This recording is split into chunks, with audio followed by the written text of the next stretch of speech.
Hi hello friends, welcome back to Ashu Reddy kitchen and vlogs. ఈరోజు మన ఛానల్లో చాలా సింపుల్గా ఇలా బేకరీ స్టైల్లో చెకోడీలు అయితే ఇంట్లోనే ఈజీగా ప్రిపేర్ చేసుకోండి. చాలా బాగుంటాయి, లోపల గుల్లగా వచ్చి క్రిస్పీగా ఉంటాయి. మనకైతే చాలా సింపుల్గా చేసుకోవచ్చు, హెల్దీ కూడా మనం ఇంట్లో చేసుకోవడం వల్ల. ఇంకా ప్రాసెస్ అయితే చూపిస్తాను చూడండి. ప్రాసెస్ కూడా సింపుల్గా ఉంటుంది, చూసేయండి. ఫస్ట్ అయితే గ్యాస్ మీద ఒక కడాయి పెట్టుకుని అందులో ఒక 2 గ్లాసుల నీళ్ళు అయితే వేసుకుంటున్నాను. నేను 2 గ్లాసుల పిండికి 2 గ్లాసుల వాటర్ అయితే తీసుకుంటున్నాను. ఇందులో తగినంత సాల్ట్, అలాగే ఒక టేబుల్ స్పూను నువ్వులు, అలాగే కొంచెం కారం, కొంచెం పసుపు, అలాగే ఒక టేబుల్ స్పూన్ వాము వేసుకోవాలి. ఇదంతా కూడా కలిపేసుకొని మనం మంచిగా నీళ్ళన్నీ కూడా మరిగేంతవరకు మరిగించుకోవాలన్నమాట.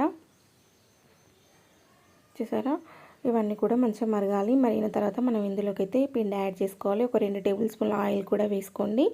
ఇలా ఆయిల్ వేసుకున్న తర్వాత ఇలా వాటర్ అన్ని కూడా మరిగిన తర్వాత నేను 2 గ్లాసుల నీళ్ళకి 2 గ్లాసుల మైదాపిండి అయితే తీసుకున్నాను. ఇలా మైదాపిండి అంతా కూడా వేసుకొని ఇదంతా కలిసే విధంగా కలుపుకోవాలి. ఇందులో వాటర్ పోయేంత వరకు అయితే సిమ్లో పెట్టుకొని అంతా కలిసే విధంగా కలుపుకోవాలన్నమాట. పిండి అంతా కూడా కలిసే విధంగా కలుపుకొని గ్యాస్ ఆఫ్ చేసుకోవాలి. చూసారా, ఇదంతా కలిసే విధంగా పిండి మొత్తం వాటర్లో కలిసే విధంగా కలుపుకొని వాటర్ అంతా ఏం లేకుండా అయిపోయేంత వరకు అయితే మనం ఇలా కలిపి పక్కన పెట్టుకోవాలి. ఇలా అంతా కూడా తీసి కొంచెం గోరువెచ్చగా ఉన్నప్పుడే ఇదంతా కూడా తీసి వేరే ప్లేట్లోకి అయితే వేసుకోవాలి. నేనైతే వేరే ప్లేట్లోకి వేసుకొని ఇదంతా కూడా మంచిగా కలుపుతున్నాను. పిండి అంతా కలిసే విధంగా కలుపుతూనే మనకు గుల్లగా వస్తుంది, క్రిస్పీగా వస్తాయి అన్నమాట. మనం కలిపే విధంలోనే ఉంటుంది.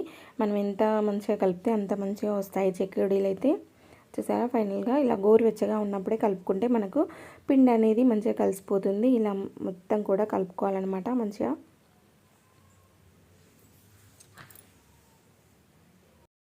చూసారా, ఈ విధంగా కలిపేసి పక్కన పెట్టుకొని నేనైతే మురుకుల గుట్టంలో కొంచెం ఆయిల్ రుద్దేసి ఇంకా పిండి ఎంత పడుతుందో అంత మురుకుల గుట్టంలో అయితే పెట్టేస్తున్నాను.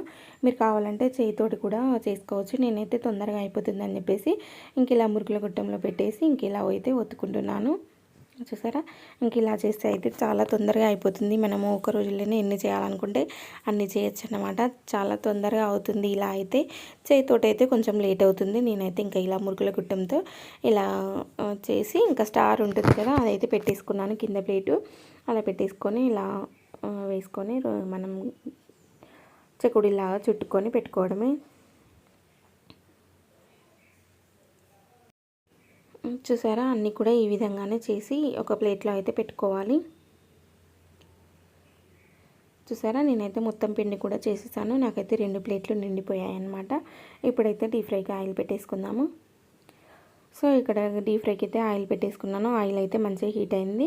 ఇలా మంచిగా హీట్ అయిన తర్వాత మీడియం ఫ్లేమ్లో పెట్టుకొని మనం రెడీ చేసుకున్న చెకోడీలన్నీ కూడా వేసుకొని ఇవన్నీ కూడా మంచి కలర్ వచ్చేంత వరకు అయితే ఫ్రై చేసుకోవాలి. మనం వేసిన వెంటనే కదపకూడదు. వేసిన 2-3 నిమిషాలకైతే కలపాలన్నమాట. ఇలా పైకి వస్తాయి మనం కదప ముందుకి.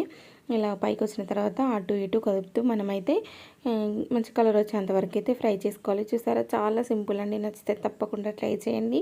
సింపుల్గా అయిపోతాయి, చాలా క్రిస్పీగా వస్తాయి.